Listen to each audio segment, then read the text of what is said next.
Hello friends, ओम श्री गणेशाय नमः। जय श्री कृष्ण। आप सभी का स्वागत है आपके अपने यूट्यूब चैनल पर। फ्रेंड्स, आज हम आपको इस वीडियो में बताने जा रहे हैं परशुराम जयंती का शुभ मुहूर्त, अक्षय तृतीया का शुभ मुहूर्त, परशुराम जन्मोत्सव की कथा, महत्व के बारे में। फ्रेंड्स, वीडियो शुरू करने से पहले आपसे रिक्वेस्ट है, अगर आप हमारे चैनल पर नए हैं और आपने अभी तक चैनल को सब्सक्राइब नहीं किया है तो प्लीज सब्सक्राइब कीजिएगा चैनल को, साथ ही प्रेस कीजिएगा बेल आइकन को, जिससे नए वीडियो से रिलेटेड नोटिफिकेशन आपको तुरंत प्राप्त हो सके। और वीडियो पसंद आने पर वीडियो को लाइक और शेयर जरूर कीजिएगा ताकि सभी भक्तों को इस वीडियो का लाभ प्राप्त हो सके। और कमेंट बॉक्स में ओम श्री गणेशाय नमः जरूर लिखिएगा। परशुराम जयंती हिंदू धर्म का महत्वपूर्ण त्योहार है। हिंदू पंचांग के अनुसार प्रति वर्ष वैशाख माह में शुक्ल पक्ष की तृतीया तिथि के दिन परशुराम जयंती मनाई जाती है। साल 2024 में परशुराम जयंती और अक्षय तृतीया का पावन पर्व 10 मई 2024 शुक्रवार के दिन है। साल 2024 में परशुराम जयंती और अक्षय तृतीया के दिन रुद्रमा संयोग बन रहे हैं। इस दिन रवि योग, उच्च के चंद्रमा, रोहिणी नक्षत्र का शुभ माह संयोग बन रहा है। साथ ही शुक्रवार का दिन भी महालक्ष्मी जी को समर्पित होता है और अक्षय तृतीया का दिन भी महालक्ष्मी जी को समर्पित होता है। इन दुर्लभ महासंयोग के बनने के कारण अक्षय तृतीया का महत्व कई गुना अधिक बढ़ जाता है। इन योगों में किए गए किसी भी कार्य में अमोघ फल की प्राप्ति होती है। आपकी सभी मनोकामनाएं शीघ्र ही पूर्ण होती है और कई गुना अधिक लाभ प्राप्त होता है। हिंदू धार्मिक मान्यता के अनुसार भगवान परशुराम जगत के पालनहार विष्णु जी के छठे अवतार है। इस दिन विधि विधान से भगवान परशुराम जी की पूजा की जाती है। इस पावन दिन को अक्षय तृतीया भी कहा जाता है। माना जाता है कि इस दिन किया गया दान पुण्य कभी क्षय नहीं होता है। अक्षय तृतीया के दिन जन्म लेने के कारण ही भगवान परशुराम की शक्ति भी अक्षय थी। भगवान शिव और भगवान विष्णु के संयुक्त अवतार माने जाते हैं। शास्त्रों में उन्हें अमर माना गया है। शिव जी से उन्होंने संहार लिया और विष्णु जी से उन्होंने पालक की गुण प्राप्त किए।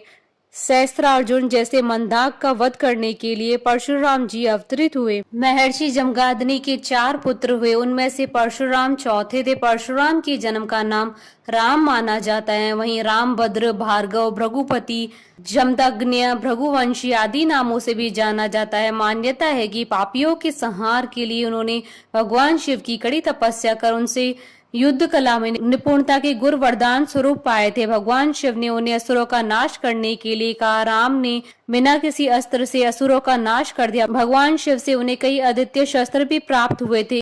इन्हीं में से एक था भगवान शिव का परशु, जिसे फरसा या कुल्हाड़ी भी कहते हैं। यह इन्हें बहुत प्रिय था। वे इसे हमेशा साथ रखते थे। परशु धारण करने के कारण इन्हें परशुराम कहा गया।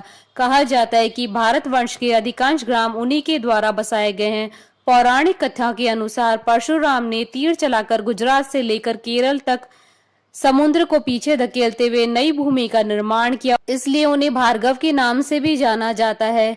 परशुराम जी को भगवान विष्णु का अशोका अवतार भी कहा जाता है, क्योंकि पौराणिक मान्यताओं के अनुसार परशुराम क्रोध के पर्याय रहे हैं। अपने पिता की हत्या के प्रतिशोध में उन्होंने हे वंशी क्षत्रियों के साथ 21 बार युद्ध किया और उनका समूल नाश कर दिया।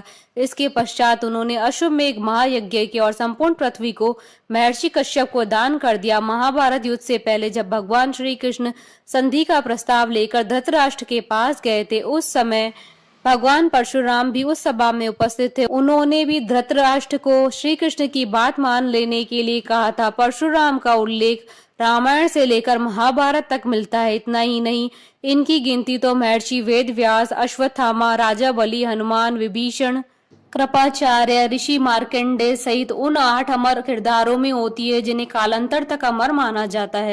फ्रेंड्स, अब आइए जानते हैं परशुराम जयंती और अक्षय तृतीया की शुभ मुहूर्त के बारे में। हिंदू पंचांग के अनुसार साल 2024 में अक्षय तृतीया का पावन पर्व 10 मई 2024 शुक्रवार के दिन है। वैशाख शुक्ल तृतीया तिथि प्रारंभ होगी 10 मई 2024 को सुबह 4:17 पर और वैशाख शुक्ल तृतीया तिथि का समापन होगा 11 मई 2024 को सुबह 2:50 पर।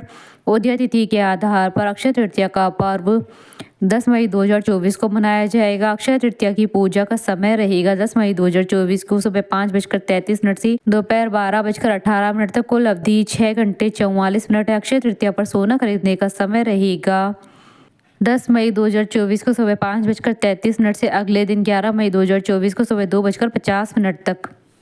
और इस दिन रवि योग रहेगा। 10 मई 2024 को सुबह 10:47 से अगले दिन 11 मई 2024 को सुबह 5:41 तक। सब आइए जानते हैं भगवान परशुराम के जीवन से जुड़ी पौराणिक कथा के बारे में। भगवान परशुराम का जन्म ब्राह्मण कुल में हुआ था। वह ऋषि जमदाग्नि और माता रेणुका के पुत्र थे। ऋषि जमदाग्नि सप्त ऋषियों में से एक थे। कहा जाता है कि भगवान परशुराम का जन्म 6 उच्च ग्रहों के योग में हुआ था, जिस कारण से वे अति तेजस्वी, ओजस्वी और पराक्रमी थे। एक बार अपने पिता की आज्ञा पर उन्होंने अपनी माता का सिर काट दिया था और बाद में माँ को पुनः जीवित करने के लिए उन्होंने पिता से वरदान भी मांग लिया था।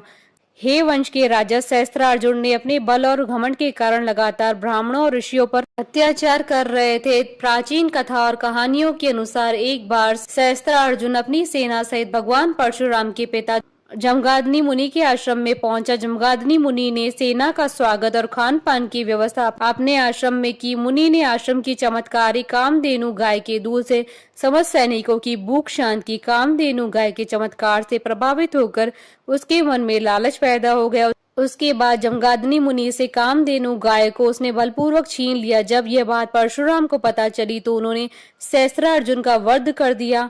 सहस्त्रार्जुन के पुत्रों ने बदला लेने के लिए परशुराम के पिता का वध कर दिया और पिता के वियोग में भगवान परशुराम की माता चिता पर सती हो गई। पिता के शरीर पर 21 घाव को देखकर परशुराम ने प्रतिज्ञा ली कि वह इस धरती से समस्त क्षत्रिय वंश का संहार कर देंगे। इसके बाद पूरे 21 बार उन्होंने पृथ्वी से क्षत्रियों का विनाश कर अपनी प्रतिज्ञा पूरी की।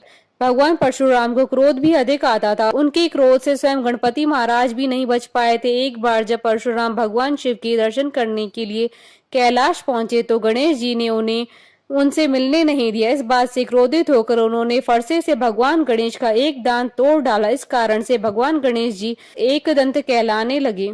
बोलिए भगवान विष्णु की जय, भगवान परशुराम जी की जय, सनातन धर्म की जय। हमारे साथ इस वीडियो में अंत तक बने रहने के लिए आपका धन्यवाद। ओम श्री गणेशाय नमः।